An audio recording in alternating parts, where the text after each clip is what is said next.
সকলোলৈকে মই মোৰ হিয়া ভৰা মৰম যাচিছোঁ। জ্যেষ্ঠ কোনোবা আছে যদি শ্ৰদ্ধা জনাইছোঁ। আচলতে মই কথা ক'ব জনা মানুহ নহয়। কাইলৈখন দুটা ল'ৰা ওলালেগৈ, ক'লে এনেকৈ আমাৰ কটন মহাবিদ্যালয়, আজিকালি বিশ্ববিদ্যালয় হ'ল, এনেকৈ আহোম ছাত্ৰ ছাত্ৰীসকলে লগ হৈ আমি কিবা এটা অনুষ্ঠান আয়োজন কৰিবলৈ লৈছোঁ। গতিকে আপুনি এপাক যাব লাগিব। প্ৰথম কথা হ'ল, কোনোবাই ভাল পালেও বা বেয়া পালেও প্ৰথমে নিজক আহোম বুলি ক'বলৈ ভাল লাগে। যিহেতু আমি প্ৰথম আহোম, তাৰপৰা আমি অসমীয়া, তাৰপৰা আমি ভাৰতীয়। গতিকে আহোমসকলে, যদিও আহোম জ্ঞাতিদ্ৰোহী বুলি কয়, আমাৰ বদনাম এটা আছে, তথাপিতো আহোম বুলি ক'লে কিবা এটা ভাল লাগে। আৰু কিবা অনুষ্ঠান পাতিলেও বিভিন্ন ঠাইলৈ পাতে, যাওঁ। এতিয়া কিবা কিবি ধেৰ অনুষ্ঠানলৈ মাতে। এতিয়া লখিমপুৰত জয়া উৎসৱ পাতিছে বৰ ডাঙৰকৈ, তালৈও যাওঁ।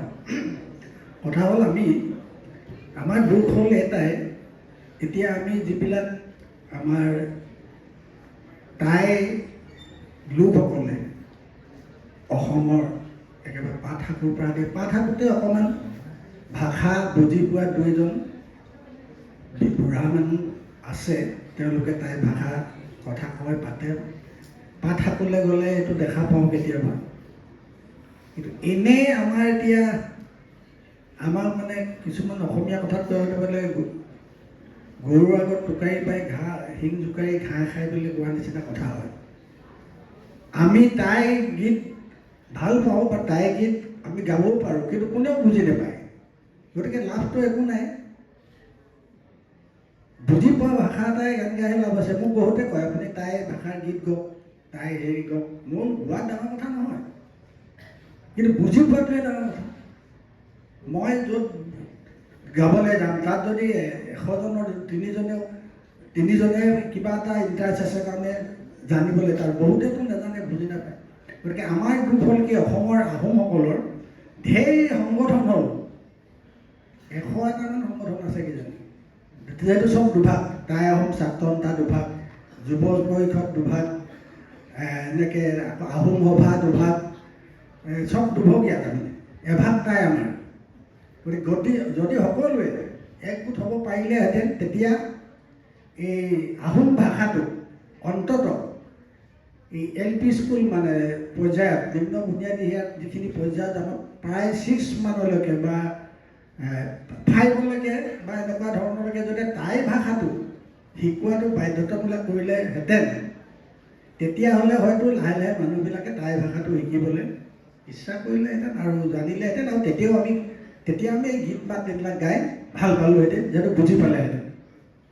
সেই তাহানি প্ৰয়াত মুখ্যমন্ত্ৰী হিতেশ শইকীয়া দেৱে 100 টিচাৰ মানে মাষ্টৰ এপইণ্টমেণ্ট দি থৈ গৈছিলে। মই তেতিয়া জানিছিলোঁ 83 চনত। এই তিথিমানতে সেই পাট সাকুৰ পৰা আদি কৰি সেই চাইডে প্ৰায় 100মান টিচাৰ হিতেশ শইকীয়াই টাই ভাষা শিকাবলৈ এপইণ্টমেণ্ট দিছিলে। সেইখিনি যি 100তে থাকি গ'ল। আৰু আজিলৈকে কোনো সংগঠনে আৰু আমাৰ টাই ভাষা শিকোৱাব লাগে বুলি বা মাষ্টৰ টাই শিক্ষক নিযুক্তি দিব লাগে বুলি আমাৰ কোনো আহোম সংগঠনে একগোট হৈ কেহানিও চৰকাৰক নক'লে। চবেই ভাগে ভাগে নিজৰ স্বাৰ্থত লাগি গ'ল। কৈছোৱে চব দুভাগ হ'ল, কোনে কিমান পইচা খাব পাৰে। মই সেনেকৈ ক'ম, মই ডাইৰেক্ট কথা কোৱা মানুহ, মই মানে কোনোবা বেয়া পালোঁ। কোনে কিমান চৰকাৰৰ পৰা পইচা সৰকাব পাৰে, চবৰ ধান্দা সেইটো হ'ল টাই জাতি আহোম যি হৈ থাকক, জহৰ নামে যাওক। এনেকুৱাই হৈছে। কেলৈ ইমান দিন দেখিলোঁ, ইমান দিন চালোঁ, নহ'ল।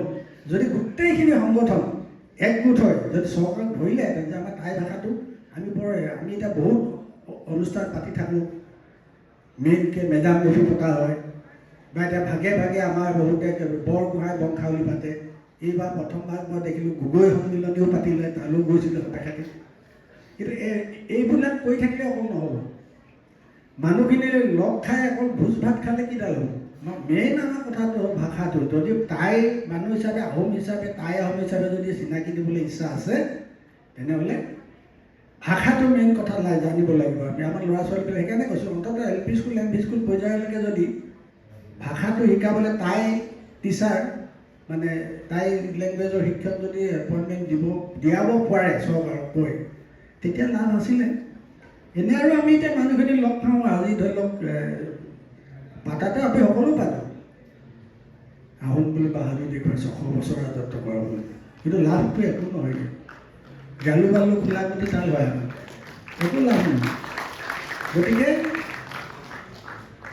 আছে মৰম আছে হৃদয়ত আছে আহোম থাকিবই লাগিব যিটো আহোম হেৰিত জন্ম হৈছোঁ যেতিয়া গোষ্ঠীত জনগোষ্ঠীত কিন্তু কথা হৈছে কি এইবিলাক থাকি যায় খুব আমি যিবিলাক আচলতে সকলো লগ হৈ কৰিবলগীয়া কামবিলাক আমি নকৰাৰ কাৰণে আমি এনে আৰু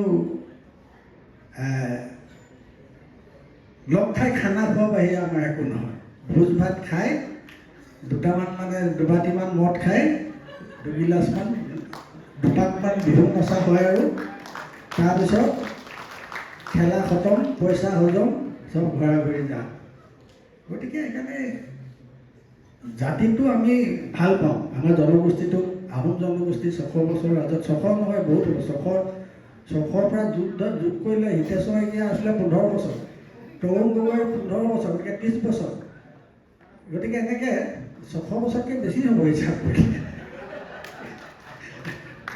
যিয়ে নহওক আজি এই অনুষ্ঠান কালচাৰেল ষ্টাডি চেণ্টাৰ বুলি কটন বিশ্ববিদ্যালয়ৰ আমাৰ আহোম জনগোষ্ঠীৰ ছাত্ৰ ছাত্ৰীসকলে লগ হৈ পাতিছে এইবোৰ পাতি থাকিব লাগিব নহ'লে আকৌ আমি হেৰাই যাম গতিকে খুব ভাল লাগিছে মই আহিলোঁ আৰু ইয়াত সকলোকে দেখি ভাল লাগিছে সেইকাৰণে আমি যেনেকৈ এতিয়া কাৰ্বিসকলক গৌ বেগ বুলি কৈছে বিহাৰীয়ে সেনেকুৱা দিন আমাৰো আহিব যিহেতু আমাৰ আহিবও পাৰে আমাৰ লোক আহোমখিনিৰ কাৰণে আৰু এতিয়াও চৰকাৰে অসমখনকে দুভাগ কৰিছে এতিয়া ডিব্ৰুগড়ত যদি আহি পাতি দিছে নহয় ছেকেণ্ড ৰাজধানী তহঁতি নাহিবি আৰু গুৱাহাটীলৈ কৰিব গতিকে সেনেকুৱাও হ'ব পাৰে যিয়ে নহওক আমি মিলিজুলি থাকিব লাগিব আৰু মই সেইবিলাককে এনেই ধৰি বান্ধি কিছুমান এনেই গাই আজি পৃথিৱীৰ বিভিন্ন প্ৰান্তত আজি মই সেই চৰাইদেউ একেবাৰে গাঁৱৰ লংপটীয়াৰ পৰা আহি গুৱাহাটীত বাৰু এতিয়া 40 বছৰমান হ'ল আৰু সেই তাই বা বুলি নহয় অসমীয়া সেই বিহুগীত টোকাৰী গীত দৈ বিচাৰ গীত সেইখিনি গাই যেনিবা মই পৃথিৱীখনৰ কমেও 10-20খন কাণ্ট্ৰি মই ঘূৰিলোঁ London Switzerland Thailand Japan Indonesia Mauritius এইধৰণে মই বহু ঠায়ে ঘূৰিলোঁ বাৰু এই গীত মাতকেইটা গাই গাই কিন্তু সেই কথা আমি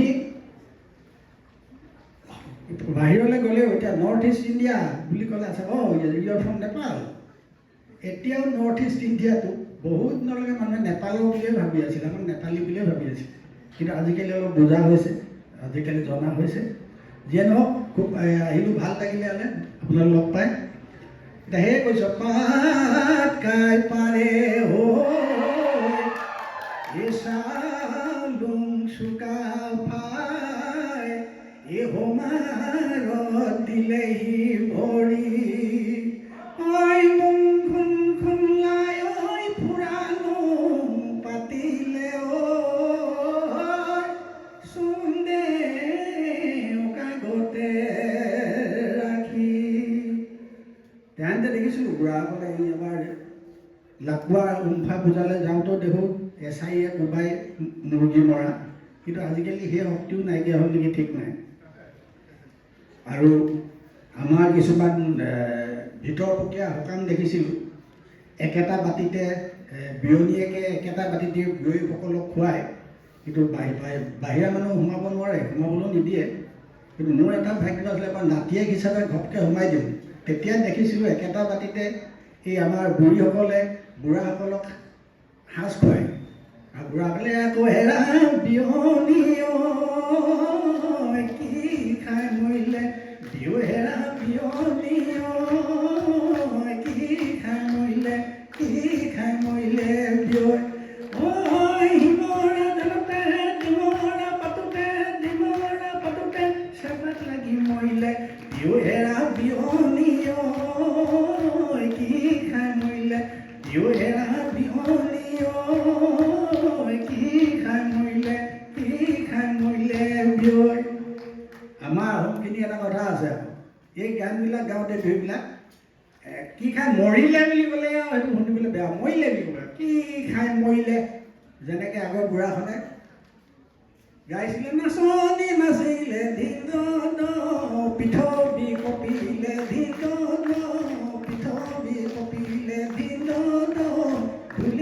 ঢুলিয়াই মাৰিলে চাপৰ এই পিঠি কপিলে বুলিহে গাইছিলে পৃথিৱী বুলি নহয়।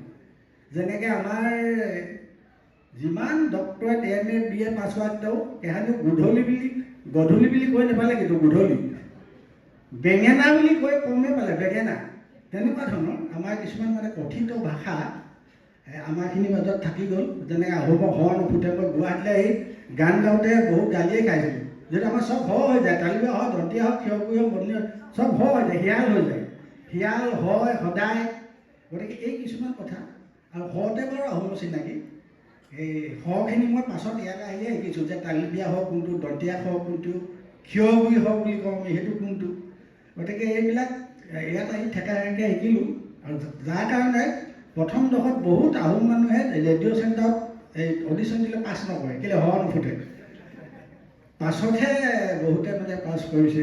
যিয়ে নহওক আপোনালোক সকলোকে ইয়াত আহি লগ পালোঁ আৰু ইয়াতে এইধৰণেই মই এই কটন বিশ্ববিদ্যালয়ৰ আমাৰ আহোম জনগোষ্ঠীৰ যিসকল ছাত্ৰ ছাত্ৰীয়ে এইধৰণে আগভাগ লৈছে বা আজি এখন খুব সুন্দৰ আলোচনী তেওঁলোকে আজি ইয়াত উদ্বোধন কৰিছে। গতিকে ভৱিষ্যতলৈও ভগৱানে সাহস দিয়ক আৰু এইধৰণে আমাৰ জনগোষ্ঠীটোক আগুৱাই নিবলৈ বা আমাৰ জনগোষ্ঠীটোৰ ল'ৰা ছোৱালীবিলাকৰ বন্ধুত্বটো জীয়াই ৰাখিবলৈ এইধৰণে লগ খালে আমাৰ বন্ধুত্বটো জীয়াই থাকে। গতিকে আৰু জনা যায় যে কোনটো ল'ৰা ক'ৰ পৰা আহিছে কোন গাঁও কোন জিলাৰ কোন হেৰি গতিকে এইখিনি থাকিব লাগে আমাৰ আৰু সেইকাৰণে মই ধন্যবাদ জনাইছোঁ আৰু এইখিনিকে কৈ আপোনালোক সকলোলৈকে সেৱা জনাই মই এইখিনিকে ক'লোঁ।